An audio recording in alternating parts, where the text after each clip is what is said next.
Mars would not kill you because it is far away. It would kill you because nearly everything there is quietly hostile to the human body. Step outside without a pressurized suit, and you would not instantly explode. Reality is less cinematic and considerably less helpful. Mars has almost no breathable oxygen. Its atmosphere is mostly carbon dioxide, and the pressure is so low that liquid water cannot remain stable on your exposed tissues.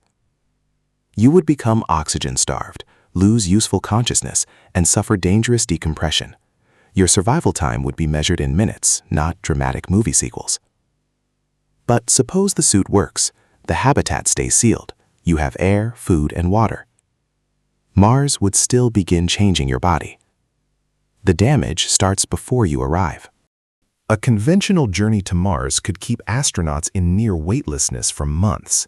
Without gravity constantly loading the skeleton, bone-building cells slow down while bone breakdown continues.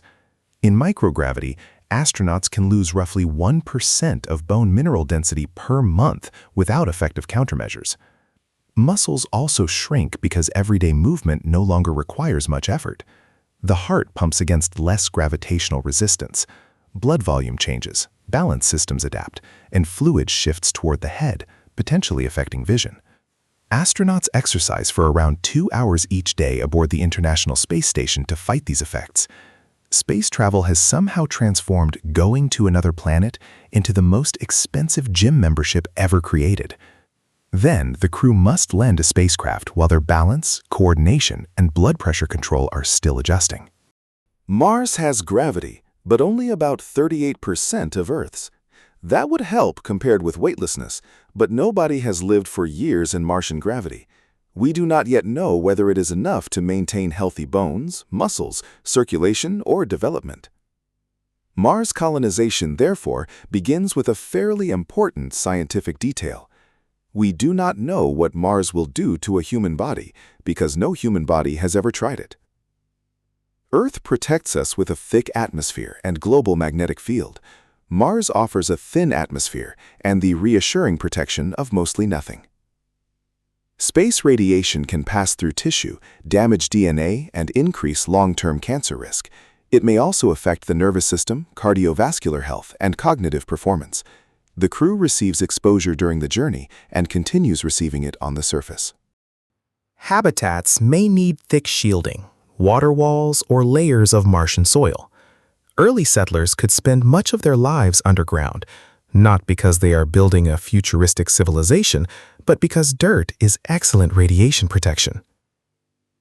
If you are finding this interesting, a quick like and subscription would genuinely help Kliqora grow, and unlike a Mars mission, it requires no launch window. Martian dust is extremely fine, abrasive, and electrostatically clingy. Every spacesuit entering a habitat could carry it inside. NASA-supported research identifies potentially harmful components, including perchlorates, silica, iron oxides, and possible toxic metals. Fine particles could irritate the lungs, enter the bloodstream, damage equipment, and contaminate water or food systems. Perchlorates are especially inconvenient. They are hazardous to human health and contaminate Martian soil and ice, the same ice settlers may need for drinking water, oxygen, and rocket fuel. So Mars provides water, then adds terms and conditions.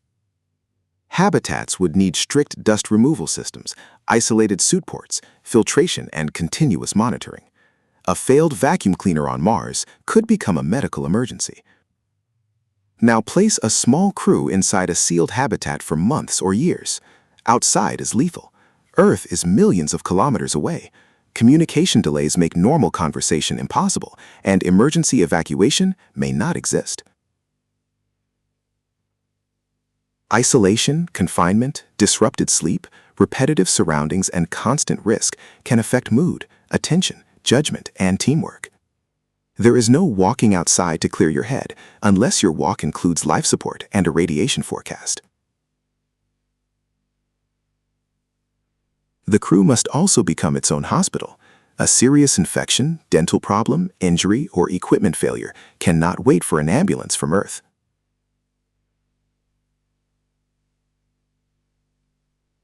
After years of low gravity, Returning to Earth could feel like suddenly carrying nearly 3 times your Martian body weight. Bones and muscles would face loads they had not experienced for years. Balance would need to readapt. The cardiovascular system would again have to push blood upward against full gravity. Rehabilitation could take months, and some changes might not fully reverse. The most successful Mars resident might therefore become physically better suited to Mars and worse suited to home. Could humans live on Mars? Probably, with extraordinary engineering, disciplined exercise, radiation shielding, medical autonomy, and systems that recycle almost everything. But Mars is not a second Earth waiting for property developers. It is a cold, irradiated desert where every breath, drink, and safe room must be manufactured. Living there would not simply test our technology. It would test whether the human body can remain human while adapting to a world it was never designed to inhabit. And if Mars sounds hostile, the next question is even less forgiving.